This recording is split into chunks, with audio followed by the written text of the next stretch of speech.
Hi, my name is Thales. I'm a master student at the Federal University of Juiz de Fora, and in this video, I will present the work A Parallel Graph Partitioning Approach to Enhance Community Detection in Social Networks.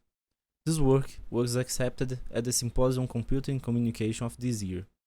To introduce the problem, we can say that a large amount of data is produced every day, and dealing with this scenario is a challenge. Information can be captured every moment from different sources, such as web pages, IoT devices, or social media. Furthermore, there are different methods that can be used separately or combined to assist in recommendations or predicting activities. For example, machine learning algorithms, complex network analysis methods, or semantic approaches. However, many of these approaches face the processing time and feasibility when dealing with large data sets, which demands alternative means to tackle this problem. Some strategies are heuristic solutions, performance acceleration with GPUs, and parallel implementations.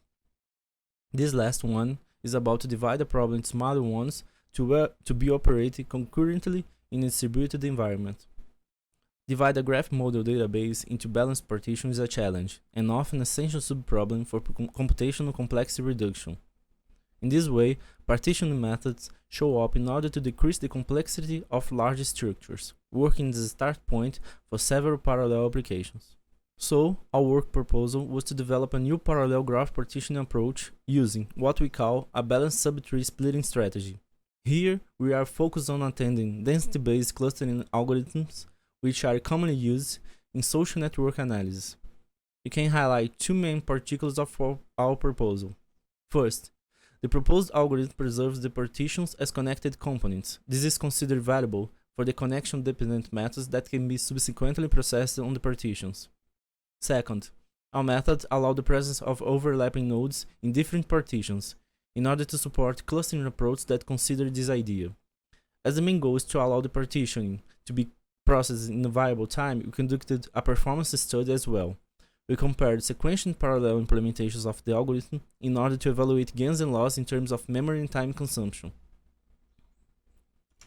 To guide our study, we focus on two research questions to help us in the problem investigation. The first question is it possible to split a graph model database into n imbalanced partitions, keeping the two particulars proposed?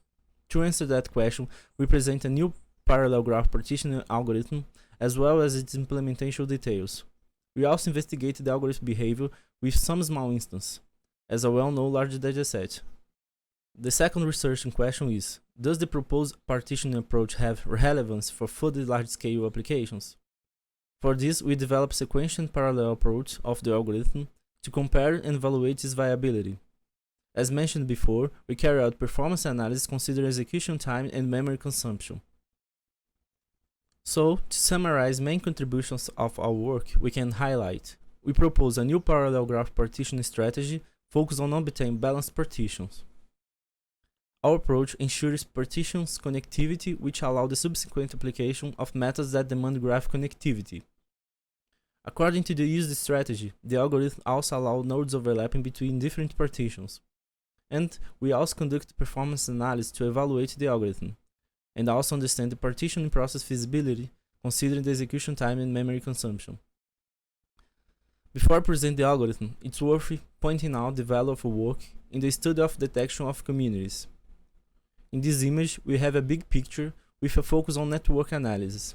This can be considered a two-way process in which data extraction, storage, and modeling are basic and initial operations. In this work, we focus on the partitioning step, which is red marked in the figure. For that, the proposed approach was designed to split a graph into only two partitions in each step. If more than two partitions is required, the function is recursively invoked up to the desired number of partitions.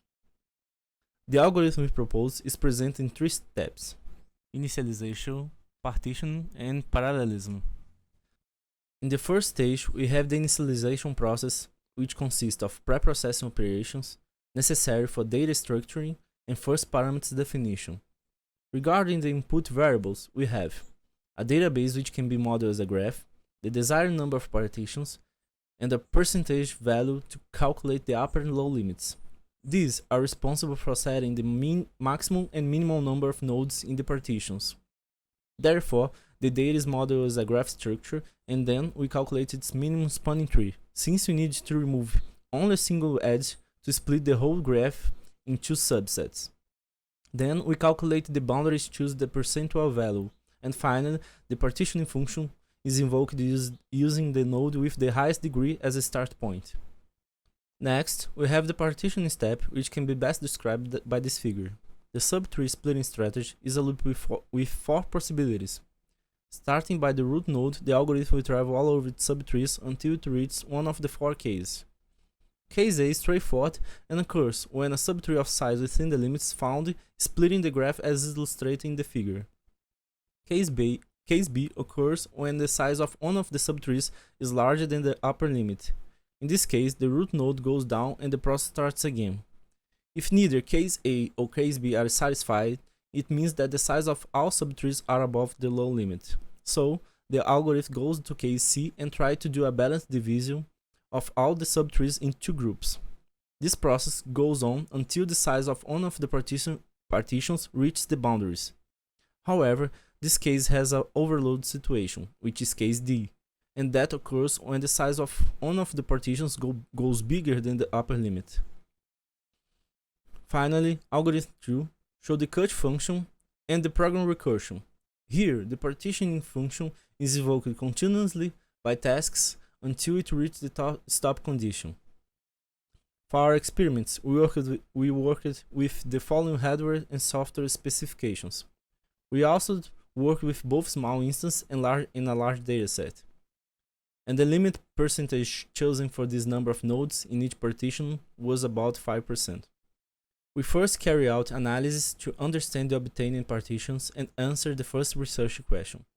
In this table, we have the first analysis with 5 small instances where the columns represent the instance name, the instance size, and the number of partitions, going from 2 to 32.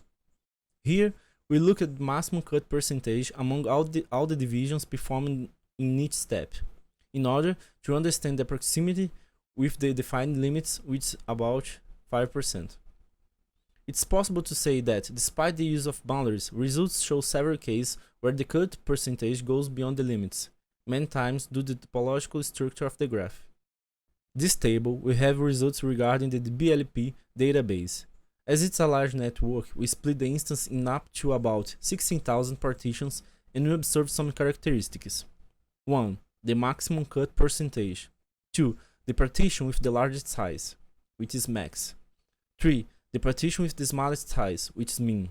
And 4. The total of overload situation, which is the case D we mentioned before. It is possible to see an increasing contrast between the largest and smallest partitions as the number of partitions increases. We can now see that the cut percentage is still within the limit we defined, up to 128 partitions. After that, the occurrence of overload situations began. Furthermore, the sum of all overload cases with the highest number of partitions is 1417, which corresponds to 8.64% of all partition process. These are considered attractive initial results since finding optimal graph division is a difficult task. Therefore, we can answer the first research question and affirm that it's possible to split a graph model database into balanced partitions, keeping the defined particulars. To answer the second research question, we analyze the algorithm performance in a parallel environment regarding its processing time and memory consumption. This first graphic shows the relation between the number of partitions and the execution time. According to the results, the execution time remains approximate for both approaches up to 512 partitions. After that, it is possible to notice an increasing gap between the values as the number of partitions increase. At the maximum number of partitions, we have the most significant variation in which the sequential approach takes 1,300 seconds, almost 3 times as long as the parallel approach. The second graph shows the relation between the number of partitions and memory consumption. The memory value in each point corresponds to the highest consumption peak along with the program execution. Analyzing this graph, we can say that, first, the memory consumption has not a significant variation in the sequential approach. Second, in the parallel approach, the memory consumption increases up to 512 partitions. This behavior is expected since the program is recursively invoked, allocating memory for the storing of structures. Third, we can see that the memory consumption stabilized after the 512 partitions. This is probably due to the hardware limitations, number of threads used, and implementation decisions regarding location and delocation structures. With this analysis, it's possible to answer the second research question and say that the proposed partitioning approach has indeed relevance for further parallel applications. To conclude our presentation, we can say that graph partitioning methods can reduce the required effort by network analysis approach and be valuable for several parallel applications. Our approach succeeds in split a graph model dataset into several balanced partitions, and initial findings show relevance for further parallel applications considering the algorithm performance in a well-known large dataset. As future works, we want to investigate the next step of the parallel process, including the merge of partition, implement the algorithm with a distributed memory approach, and use a more robust infrastructure to further explore performance aspects and other large-scale datasets. So, that's the end of the presentation. I'd like to say thank you for watching this video, and we are available to clarify and answer any question about the work, so do not hesitate to contact us if you want.